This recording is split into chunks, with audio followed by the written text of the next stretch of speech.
Ready for a deep dive into something kind of unsettling, but also, like, strangely freeing? Yeah, let's do it. We're diving into Albert Camus's The Myth of Sisyphus. It tackles the big questions about life, the ones that make you really wonder what it all means. And Camus starts with a big one right off the bat. The idea that life has no inherent meaning. Whoa. Okay. So, where do we go from there? Hold on, before you jump to existential crisis mode, he doesn't think that's a bad thing. Not at all. Okay, good. Whew! I thought we were headed straight for doom and gloom town. But how can no inherent meaning be anything but, well, meaningless? Now that's the interesting part. Imagine this. You're stuck in traffic or, I don't know, like waiting in a really slow line, and it hits you. Why are we here? What's it all about? I've totally been there. Camus calls these absurd walls. These moments where the meaninglessness of it all just like smacks you in the face. It's that feeling when you realize you've had your shirt on inside out all day. You're just like, oh, okay, this is my life now. Yeah, exactly. But Camus wants us to lean into that feeling. Don't run from it. So don't embrace the comfy illusion. Right. He's not a fan of what he calls philosophical suicide.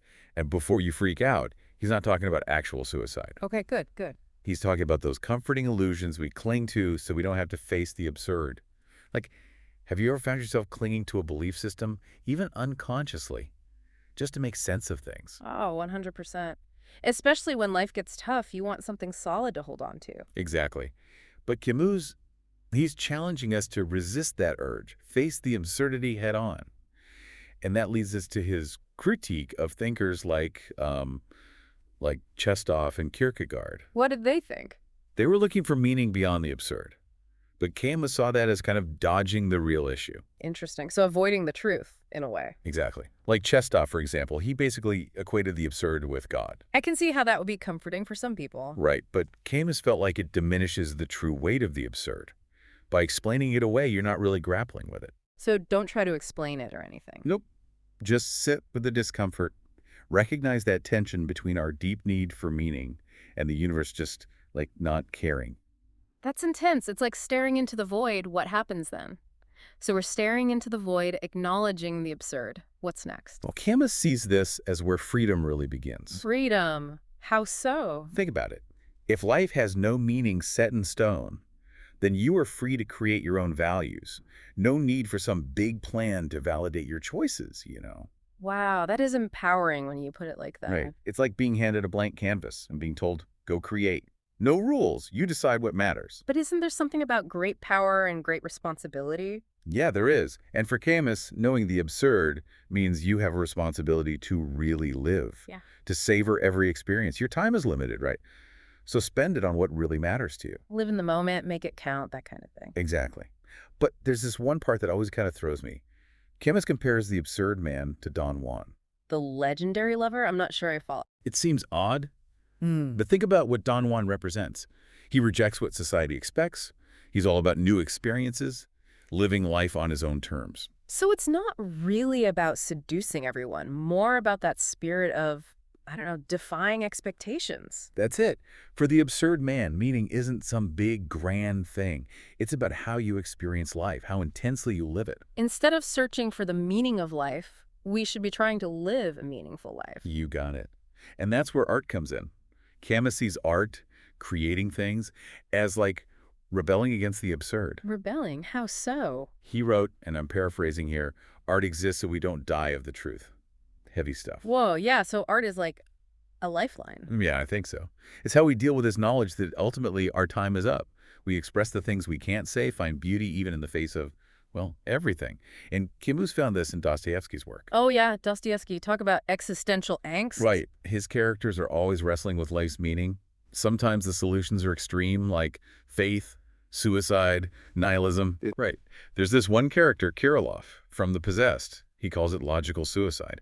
Not out of despair, but as this ultimate act of freedom. Wow. Taking your own life as like a philosophical statement. Exactly. But here's where Camus and Dostoevsky, they diverge. Camus loved how Dostoevsky explored the absurd, but saw embracing religion as, I don't know, like a betrayal. Why a betrayal? He felt like turning to religion was avoiding the hard parts of the absurd. Looking to a higher power for comfort instead of facing our own freedom. So even if it's hard, even scary, facing the absurd is crucial for Camus. Absolutely. He didn't want easy answers. He wanted to live in the truth of existence, even if it's messy and uncertain. It's like finding beauty in the, I don't know, the cracks and imperfections, the things that make us human. Kind of like another writer he liked, Kafka. Oh, yeah. Kafka, another master of the absurd. His writing, it just gets under your skin, you know? The trial, the metamorphosis, so unsettling, but you can't stop reading. Totally. They make you think. So to bring it back, what does this absurd life look like? It's about embracing everything. Good, bad, light, dark, all of it. Find a way to live authentically in the middle of all that. So say yes, even when things are tough. That's it. And this leads to something really important to Camus, his return to Tapasa. Tapasa, what's that? So tell me more about this Tapasa. What is it? It wasn't just a place. You know, for Camus, it became like a symbol. Picture this. Ancient Roman ruins, right? Right. But like bathed in Algerian sun. History and nature all mixed together. It sounds beautiful. It was where he experienced those moments of pure joy, you know, where he really felt connected, like the feeling of sun on your skin, the smell of jasmine and the sea, people dancing. He wrote about it so vividly. So it sounds like Tapasa was about more than just like pretty scenery. It really got to him on a deep level. What was it, do you think? Tapasa, it was like life and death all at once. There's that beauty, that intensity, but also this reminder that it's temporary. And for Camus, I think that's what resonated. I see, I see. He was finding the beauty in the impermanence of it all. Exactly. It's like he was saying, the world may not have some big meaning, but look at this. Look how incredible it is anyway. Yeah. It's about appreciating what we have right here, right now. Absolutely. True joy. It wasn't about finding some big answer. It was those moments of like really experiencing the world, yourself, everything. And being okay with the fact that it's not always going to be sunshine and roses, right? Yeah. Because embracing the absurd, it's not about pretending everything's perfect. You got it.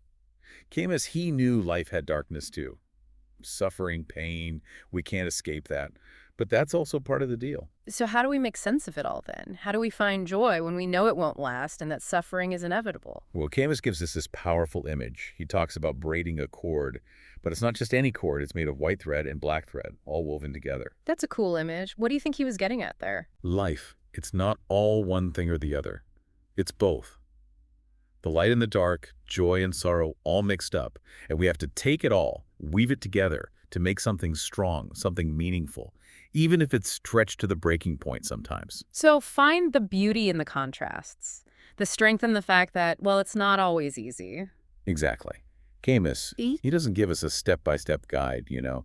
It's up to us to find our own way to rebel against the meaninglessness by creating our own meaning. I like that. It's about living authentically, engaging with the world, and never losing that sense of wonder, even when things are tough. Perfectly said. And hey, if you're feeling lost, remember, we're all braiding that cord together, Yeah. trying to figure it all out. That's a good point. So as we wrap up this deep dive into Camus and the myth of Sisyphus, I think the message is hopeful. We can still find purpose, be passionate, appreciate the world, even without all the answers. Maybe even laugh a little along the way, because seriously, what's more absurd than taking ourselves too seriously? So true. To everyone listening, thanks for joining us. Keep questioning, keep exploring, keep embracing the absurdity of it all. And until next time, happy diving.